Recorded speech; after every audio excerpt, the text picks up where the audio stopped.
नमस्कार मित्रांनो, राज्याच्या राजकारणातून एक महत्त्वाची बातमी. एकनाथ शिंदे यांच्या जवळच्या सहकार्याला सर्वात मोठा धक्का. 17 पैकी 17 जागांवर दारुण पराभव.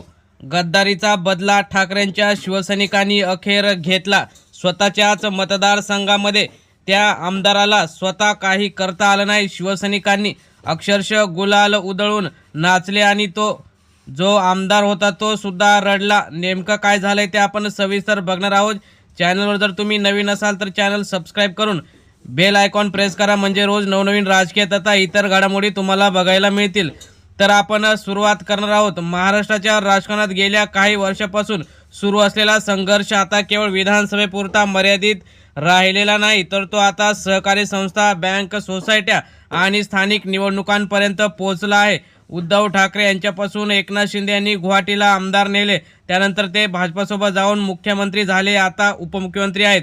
परंतु तरी स्थानिक पातळीवर मात्र त्यांच्यासोबत गेलेल्यांना गद्दार हेच नाव जनता आणि शिवसैनिक त्यांचा उद्धार करत आहे. त्यामध्ये आता ज्या स्थानिक निवडणुका झाल्या, महानगरपालिका झाल्या, पंचायत समिती, जिल्हा परिषद, नगरपंचायत अशा अनेक निवडणुका झाल्या. त्यामध्ये भाजपा जरी एक नंबरवर असली तरी एकनाथ शिंदे गटाला अनेक ठिकाणी शून्य अशा म्हणजेच भोपळा जागा मिळालेल्या आहेत. त्यानंतर सुद्धा काही पोटनिवडणुका झाल्या, त्यामध्ये सुद्धा एकनाथ शिंदेंच्या ज्या स्थानिक पातळीवरच्या नेत्यांना म्हणावं तसं यश मिळालेलं दिसत नाही.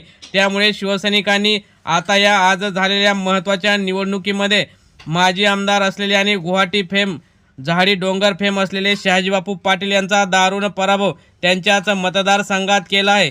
शिवसैनिकांनी घेतला गद्दारीचा बदला, 17-0ने पराभव केला. आर्थिक शक्ती असलेली बँक ठाकरे गटाच्या अखेर ताब्यात आली. त्यामुळे गेल्या काही दिवसापासून या निवडणुकीत शिंदे गटाचे माजी आमदार शहाजीबापू पाटील यांना मोठा धक्का बसलेला आहे. ठाकरेच्या सैनिकांनी एकजूट दाखवत 17-0 अशा फरकाने विजय मिळवला. हा निकाल लागल्यानंतर राजकीय वर्तुळात फक्त एकच चर्चा सुरू झाली की ही फक्त निवडणूक नव्हती, तर शिवसैनिकांनी घेतलेल्या गद्दारीचा बदला होता. शिवसेनेतील फूट आणि त्यानंतरचा संघर्ष. 2022 महाराष्ट्राच्या राजकारणात मोठा भूकंप झाला होता. शिवसेनेतील एक मोठा गट फुटून शिंदे यांच्या नेतृत्वाखाली वेगळा झाला. या फुटीनंतर शिवसेना 2 भागात विभागली. महाराष्ट्रात अनेक ठिकाणी 2 शिवसेना निर्माण झाल्या. एकोटी निष्ठावंत शिवसैनिक म्हणून उद्धव ठाकरे यांच्या पाठीशी असलेले तर दुसरे होते शिंदे यांच्यासोबत सत्तेचा मलिदा घेण्यासाठी. त्यामध्ये शहाजीबापू पाटील हे सुद्धा उद्धव ठाकरे यांनी एबी फॉर्म देऊन निवडून 700 मतांनी आले होते. मात्र त्यांचा 2024च्या निवडणुकीमध्ये दारुण पराभव शिवसैनिकांनी केला. त्यानंतर ज्या त्या निवडणुका त्यांच्या मतदारसंघात झाल्या त्यामध्ये सुद्धा शहाजीबापू पाटलांना गद्दारीचा धसका घेऊन जनतेने पराभूत केलं. शहाजीबापू पाटील हे सांगोला मतदारसंघातील प्रभावशाली नेते म्हणून ओळखले जायचे, परंतु शिवसेनेची गद्दारी केल्यानंतर त्यांचा प्रत्येक निवडणुकीत पराभव झाला होता. त्यामुळे आता बँक निवडणूक ही आजची जी महत्त्वाची, कारण ही निवडणूक म्हणजे महाराष्ट्रात सहकारी बँका म्हणजे केवळ आर्थिक संस्था नाहीत, तर त्या राजकीय ताकदीचे केंद्र मानले जातात. बँकेवर नियंत्रण म्हणजे मोठ्या प्रमाणात आर्थिक व्यवहार आणि स्थानिक नेत्यांचा प्रभाव दिसतो. भविष्यातील राजकीय नेटवर्क म्हणूनच या निवडणुकीकडे राज्यभर लक्ष लागले होते. निवडणुकीचा सुरुवात आणि जोरदार प्रचार. निवडणुकीची घोषणा होताच दोन्ही गटांनी जोरदार तयारी सुरू केली होती.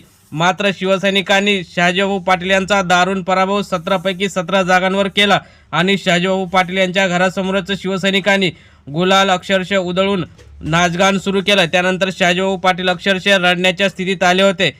त्यामुळे आता येणाऱ्या प्रत्येक निवडणुकीमध्येच ठाकरे समर्थक पॅनलने आता यावेळी कशा 17 जागांवर विजय मिळवला, त्याचप्रमाणे इतर ठिकाणी सुद्धा ठाकरेंचे सैनिक शिंदे गटाचा पराभव करतील यात काही शंका नाही. मित्रांनो, तुम्हाला काय वाटतं?